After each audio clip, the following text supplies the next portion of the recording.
Now look, this is gonna break my heart to do, but we have to have a little bit of a conversation here today. It's time for me to move on, and trust me, it's not you, it's me. Nothing to say? Okay, I see how it is. See you later.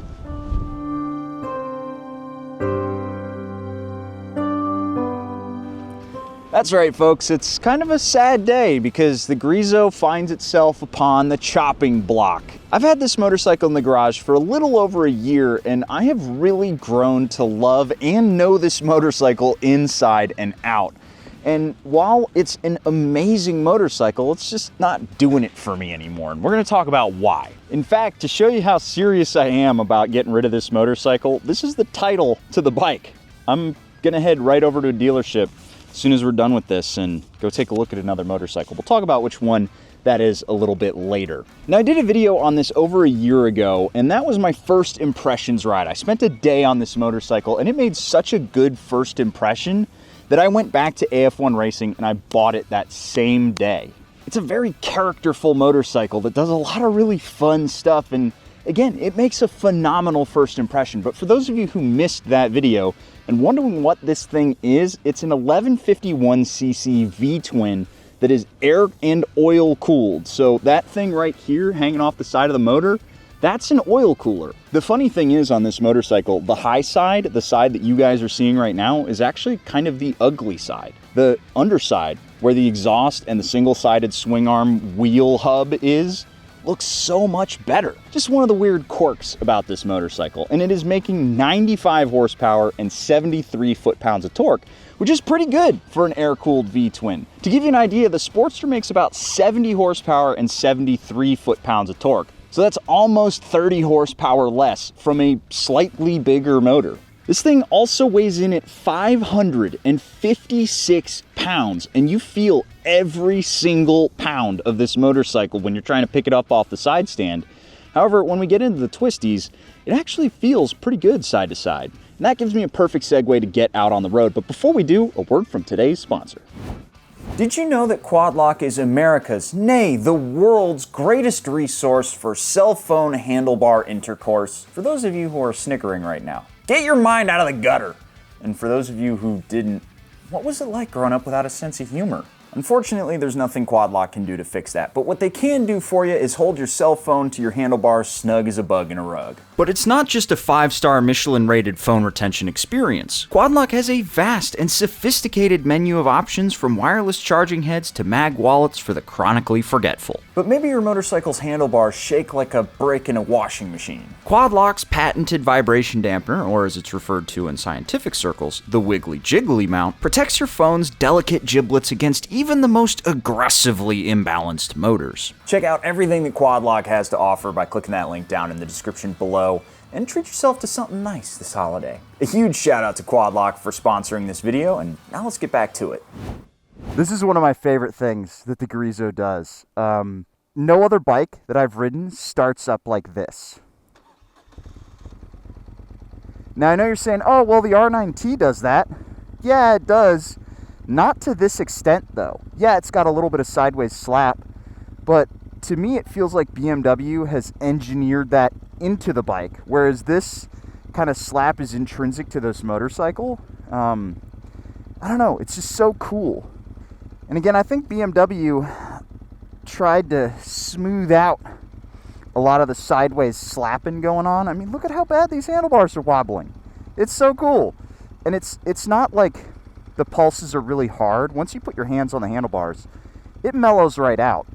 But, you know, it's just sitting there going wibbity, wibbity, wibbity, wibbity. And then when you go like that,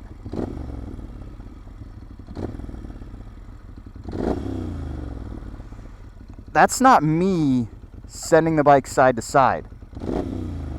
That's the whole bike just rocking. That is so cool. No other bike that I've really ridden does that other than a Moto Guzzi, and this one does it best because of the nature and size of this motor. Another thing to love about this bike is just how well it handles. Now, in my review a while back, I talked about how this was pretty solid. And yeah, it is, but now that I've spent a lot more time with it, it's not really as sharp as I initially thought. It is good, but the wheelbase is quite long. And so, side to side, it ends up feeling not sluggish, but just a little bit on the slower side. But then when you add the power to stand up out of a corner, it just walks right back up in this nice, smooth, linear way. It's really easy to ride through the twisties. Now, are you moving quick through the twisties? Usually not. Usually not. But you absolutely can if you want to. You know, it will pick up the pace. But you also got to remember, this is an air-cooled motor. It's a giant, slow, lumpy V-twin. Mechanical sympathy kicks in a lot earlier than you would expect. It feels... I'm not going to say it feels wrong to rev this bike out, but it feels unpleasant to keep it on the boil. Just letting it stay right at the top of the rev range above 5,500. I'm not going to say it feels like you're torturing it, but it feels like you're asking it to do more than it wants to. Am I worried about the longevity of this motor as a result of that? No. Moto Guzzi completely overbuilt this motor. It is comical how long it takes for this thing to warm up. And we'll talk about that a little bit more later. But you're not going to hurt this thing. It's a tank of a motor.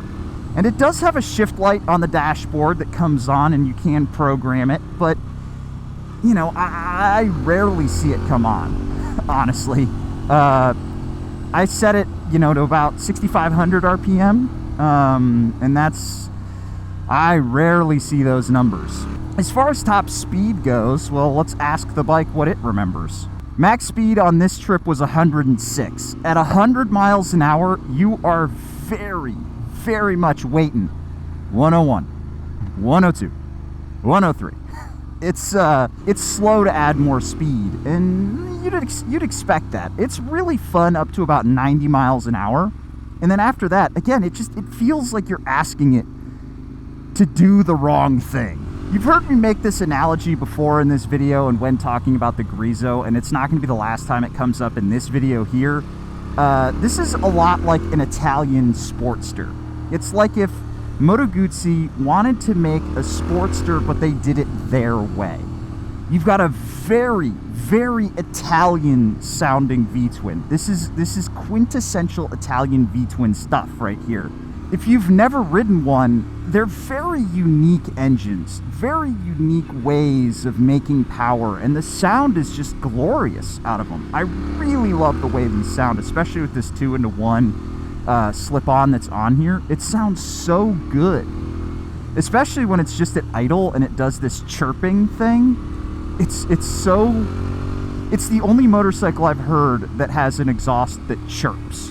And a lot like a Sportster, the transmission, especially 1 to 2, is pretty agricultural. There's a big clunk down into first gear, and then there's a clunk 1 to 2. Everything else is pretty, it's pretty smooth, and you actually can clutchless shift this thing pretty easily, unlike a Boxer. But that's kind of where the Sportster analogies end, because starting with the transmission, this thing has 6 gears, and it cruises so nicely, especially at 90 miles an hour because of that 6th gear.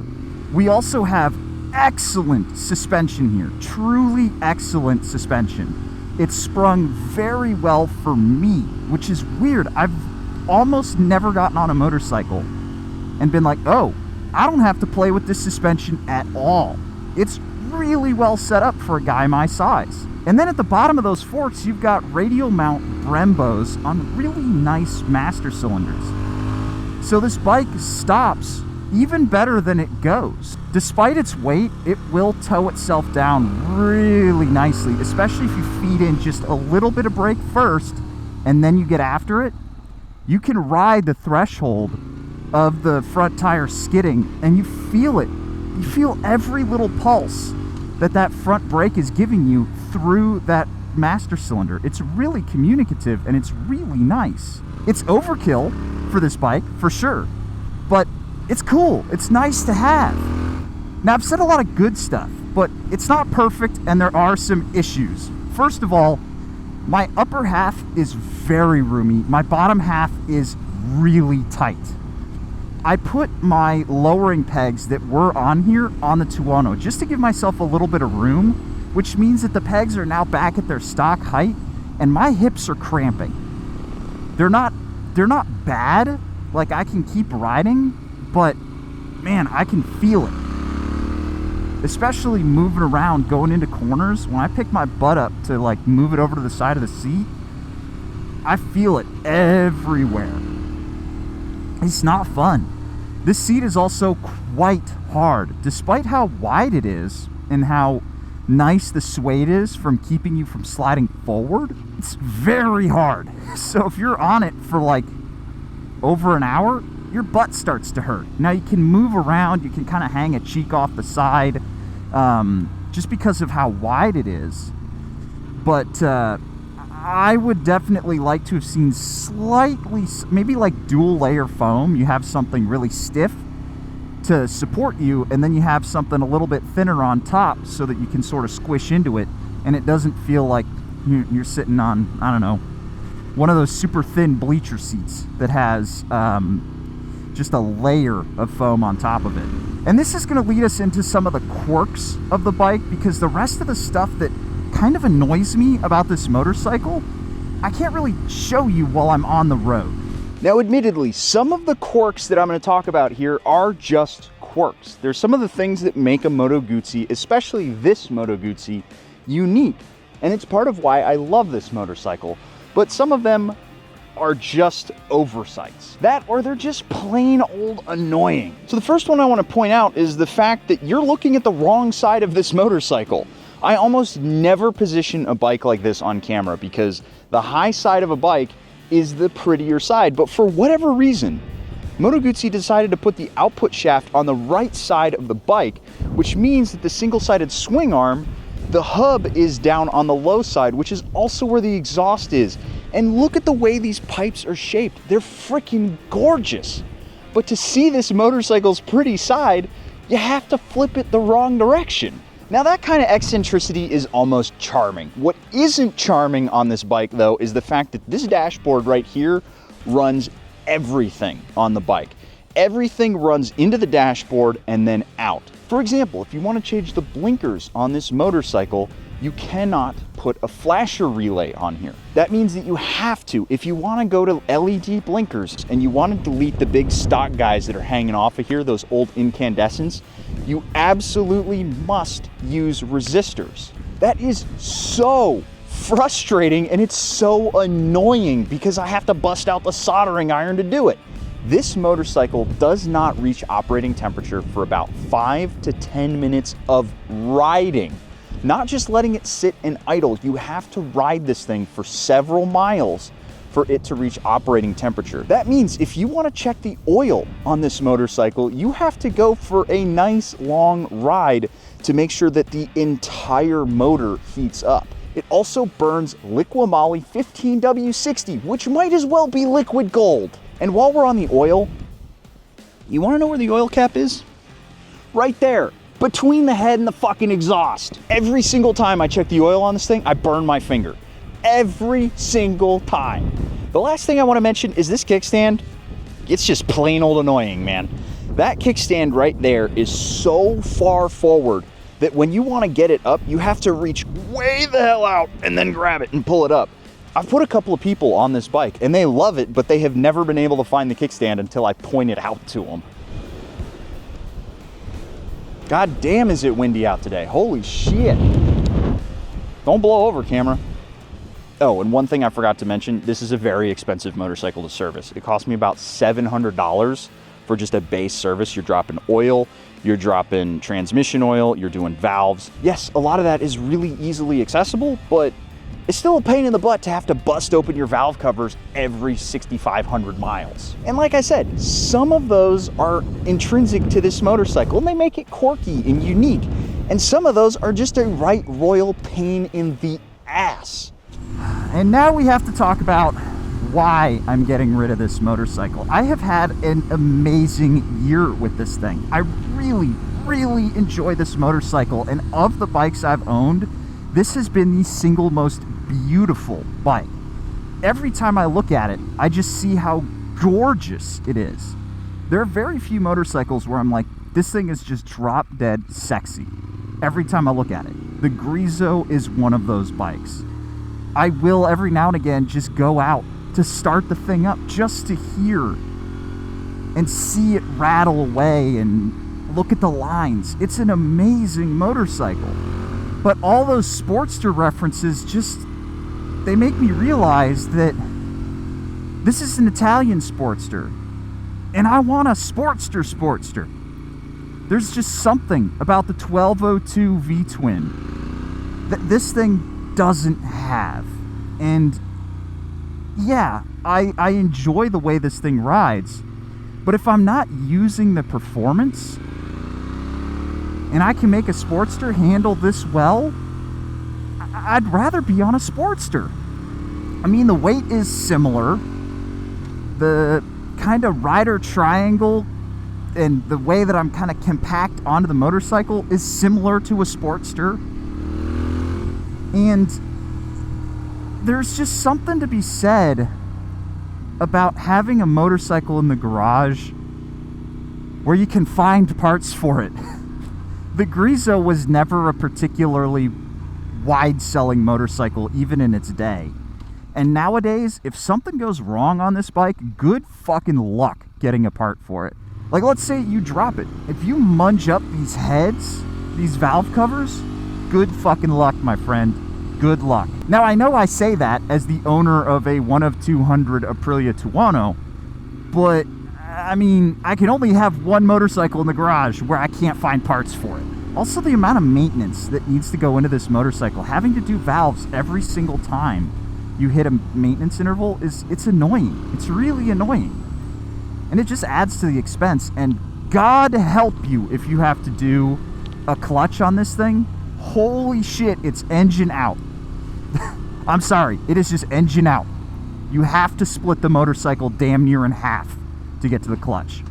Now, admittedly, you don't usually have to do clutches on motorcycles, but I have seen what it takes to bust open an R9T to get to its clutch, and I don't even want to fathom what that costs. And honestly, there is no other motorcycle to me that is as sexy on the side of the road as a Sportster. I know what it sounds like, because they're not good motorcycles. They just aren't. But they're so gorgeous. And so that's why I will actually be trading this Moto Guzzi in for a Harley. I already have one lined up that I'm going to go look at as soon as I'm done filming this video. The heart wants what it wants, man. I have enjoyed my year with this bike, but I haven't been reaching for the keys. So it is time to send it off to greener pastures and directly inject some brother into my veins. Whoever this bike goes to next, they're going to have a truly special bike, and I envy them. It makes such a good first impression. It's so much fun to ride. And I've had my fun. I've had a great year with this bike. And with that, guys, I'll catch you in the next one. See you later.